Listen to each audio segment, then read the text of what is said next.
बसन्ति तत्र पापिष्ठा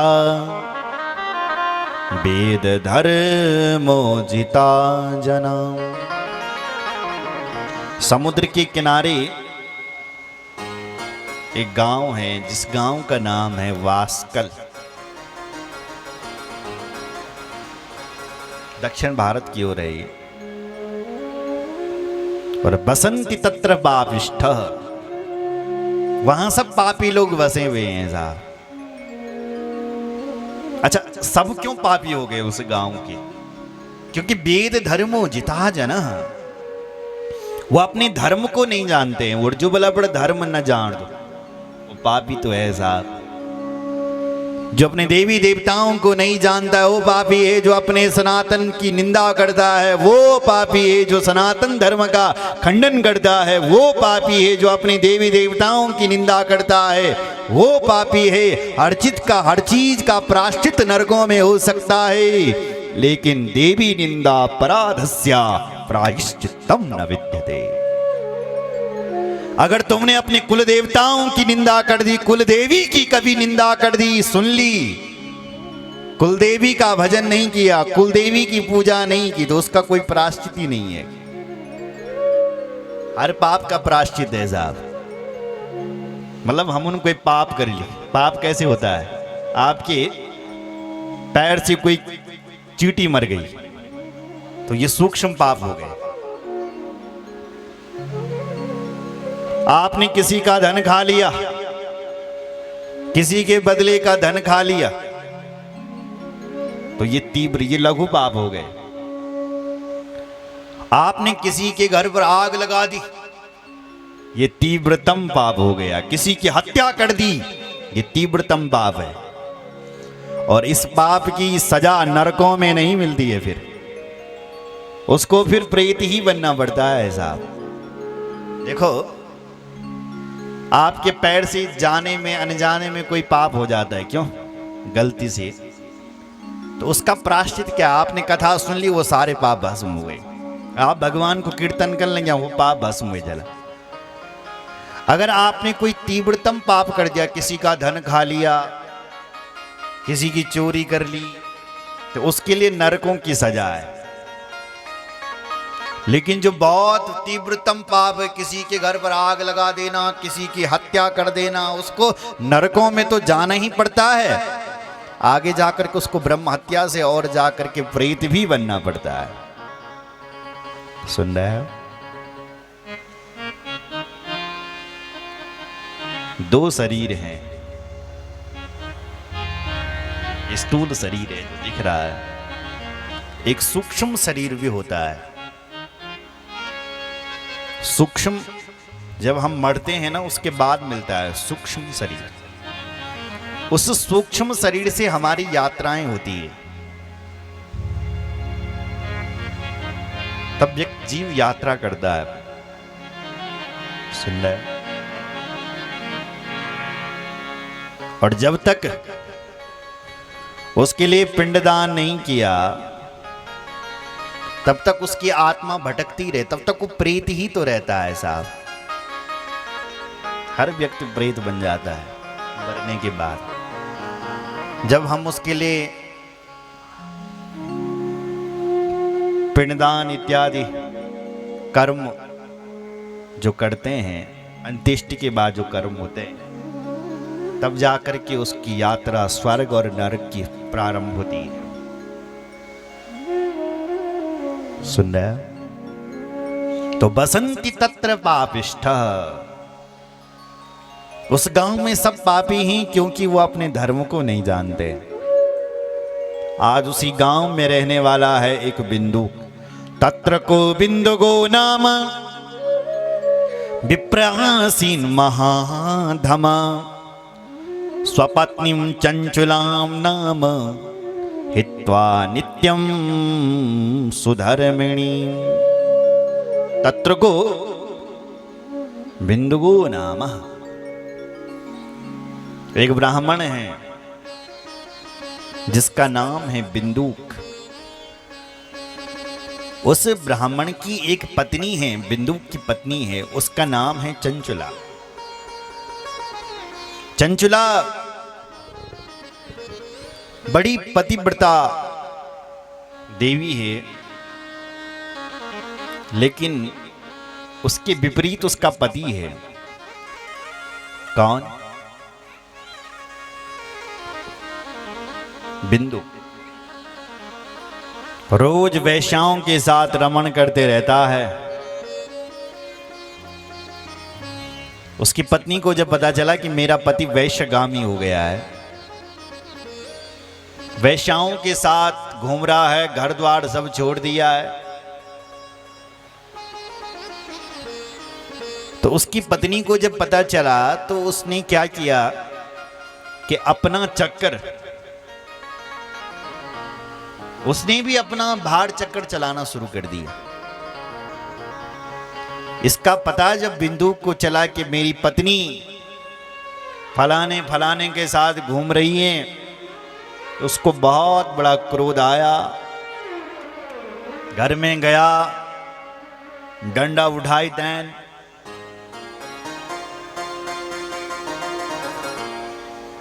और डंडे से उसकी पिटाई करने लगा महाराज, मुक्के और डंडे से। अथुसा बिंदुगा पत्नी गृहीत्वा सुदूराशया मुष्टिबंधेन संत्यर्जम पुनः पुनर्ताड़यत्।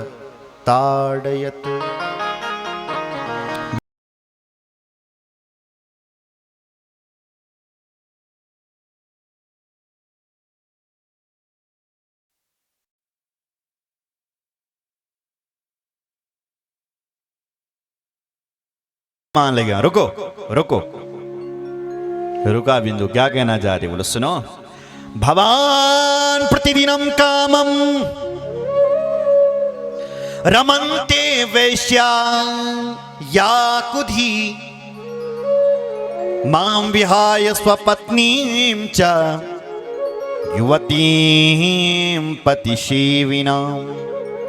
ए महाराज, आप भगवान प्रतिदिनम कामम, आप रोज दिन रात वैश्याओं के साथ घूमते हैं, मैंने कुछ तुम्हारे लिए कहा? बोले नहीं। तो जब मैंने तुम्हारे लिए कुछ नहीं कहा, फिर तुम मुझे कहने वाले कौन होते हो?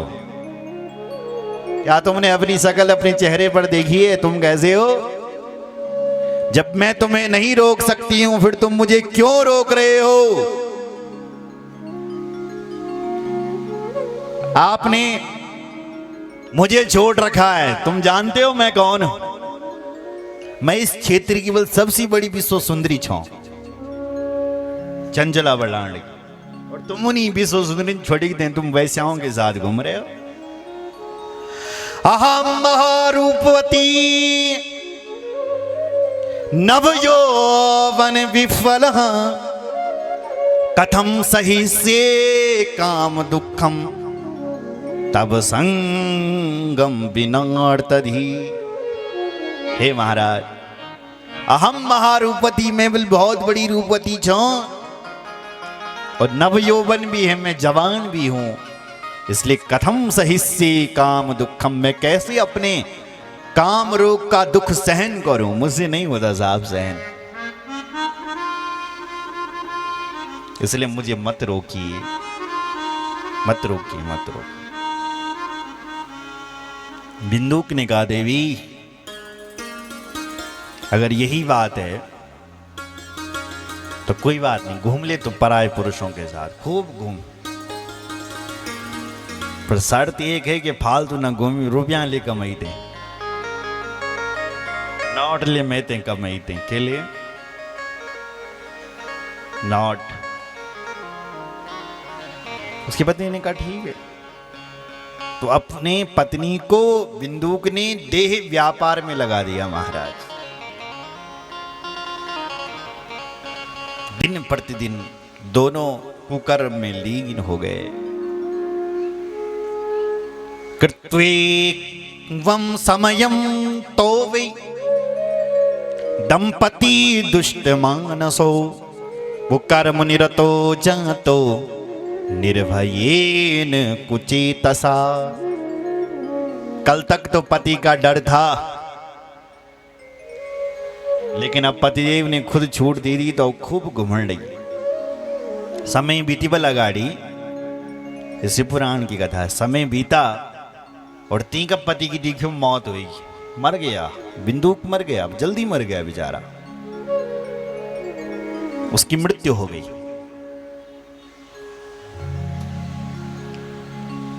और जब चंचला को ये पता चला कि मेरे पति अब मर गई, तब उसको और छूट मिल गया। कौन रोक सकता उसको? कल तक तो पति का डर था तो थोड़ा झुक करके चलती थी, अब तो स्वतंत्रता से विचरण करती है, कोई रोकने वाला नहीं है। इतनी कुकर्म में लीन हो गई कि समय कब बीता कोई पता ही नहीं चला। बोलो जय समय, जय श्री राम। जोर से बोलो, तुम्हारी आवाज यक तक छेंद मैं तक पहुंची। बोलो और जोर से बोलो।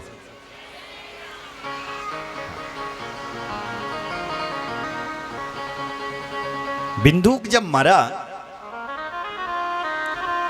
तो उसके बारे में लिखा है कि वो नरक गया, नरक। अतसा अथ विप्रस कुमतिर बिंदु गो वृषलीपति कालेन निधनम प्राप्तो जगामा नरकम खल। नरक, वो खल यानी बिंदुक नरक में गया, लेकिन नरक मां बोलते हैं जगह न मिली साहब, क्योंकि उसके पाप इतने भयंकर थे कि नारकीय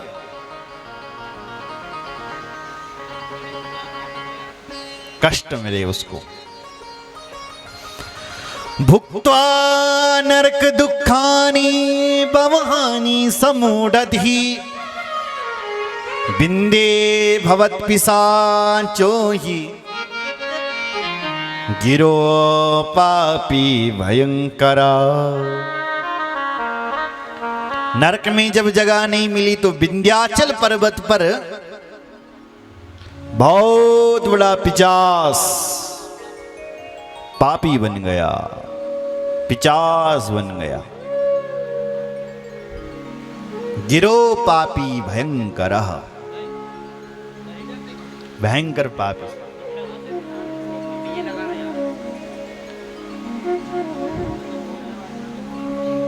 इधर चंचला दिन रात लोगों के साथ रमण करती हुई आज समय चलता चलता बुढ़ापा की ओर आ गया साहब। ये समय ना कहीं की प्रतीक्षा न करो बल। क्यों साहब? जो बुरा समय होता है ना, वो बुरा समय काटना बड़ा मुश्किल होता है। जब आप दुख में होते हैं तो वो दुख का समय काटना बड़ा मुश्किल हुआ, लेकिन जो सुख का समय होता है तय को पता ही न चल कि वो कब बीत गया। अब देखना ये 11 दिन कब बीतेंगे। लास्ट के दिन आपको लगेगा 2 दिन और बढ़ जाते तो अच्छा था। अभी ज्यादा, अभी तो ऐसा लग रहा है कि बहुत है अभी। अब ये कब बीतेंगे पता ही नहीं चलेगा। सुख का समय अपने आप बीतता है, लेकिन दुख का समय बिताना बड़ा कठिन है। तो जब तक जवानी थी बल तब तक तो उसने ठीक ठाक अपना जीवन गुजारा।